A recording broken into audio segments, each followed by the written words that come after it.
Ang lead na punong kahoy ay masikat na kilala bilang ipil-ipil. Bukod sa kanyang natatanging pangalan, ang puno ay kilala para sa kanyang maraming mga benepisyo sa kalusugan. Skin benepisyo ng lead tree. 1.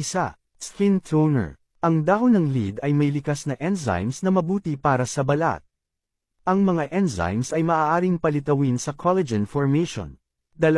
Derma medicine. Ang psoriasis ay isang napakamalubhang kondisyon ng balat ay kilala upang matuyo ang balat na lampas sa pagkumpuni. 3. Hair removal. Ang inilabas ng lead na puno ay maaaring gamitin upang tanggalin ang katawan ng buhok. 4. Treats balakubak. Ang lead na puno ay kilala para sa mga benepisyo ng buhok nito. Ngunit ang langis na hanggo ay kilala para sa kanilang mga antifungal at antibacterial. 5. Analgesic. Ito ay pinaniniwalaan na ang balat ng puno ng mga lead ay maaaring natural na pagbawalan ang sakit sa mga tao. 6. Worm killer. Ito ay ginagamit para sa repellents, ringworms at roundworms. 8. Anti-cancer. Ang coffee na hanggo mula